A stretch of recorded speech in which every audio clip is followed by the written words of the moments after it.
name is Jimmy Byrne. I live in Seoul, South Korea. I have a background in performing arts management, and I am in level 5 in the Korean school. Well, I first came to Middlebury in 2005 to study German. I was studying classical music at the time, and German is a very important language for opera singers, and opera is what I was studying. But I had such a great experience with the program. I actually attended the German school 3 times, and then I saw that Middlebury started a school of Korean back in 2015. I was born in Korea, but I was adopted by an American family, so I did not grow up speaking the language. And it had always been a dream of mine to learn the language I was born to speak. So when I saw that Middlebury started the School of Korean, I thought, maybe one day I might be able to go. And then 2 years ago, I attended when Middlebury was at Middlebury College in Oakland in level 1.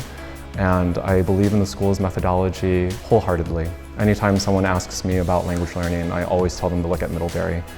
When you go abroad and try to learn the language in a country where it's spoken natively, good luck trying to find people to practice with you. No one will, absolutely. So I was in Seoul for about 1 year before I came here, and I've spoken more Korean here than I did in Korea.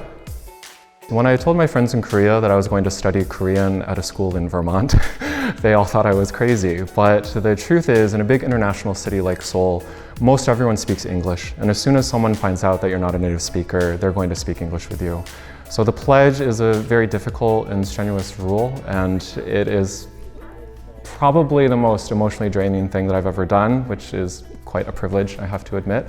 But because of the pledge, we do have to speak all day, every day, and that's the whole point of language learning. I recommend Middlebury Language Schools because it is the only place in the world where you can learn a language in the quickest amount of time. The faculty are incredibly supportive. You have access to them every day, all day. And it's not only classes, it's through extracurricular activities, clubs, sports, where you can socialize, make friends, and learn practical usage of the language. Whenever people ask me about Middlebury, the first word that comes to mind is magical. Actually, in the German school, we coined the term Magic Mountain off of Thomas Mann's novel because it felt like this amazing place where we step in and then 7, 8 weeks later, we speak the language, we dream in the language, we think in the language, and as soon as the language pledge stops and we have to speak English, our words fail us. It's quite incredible.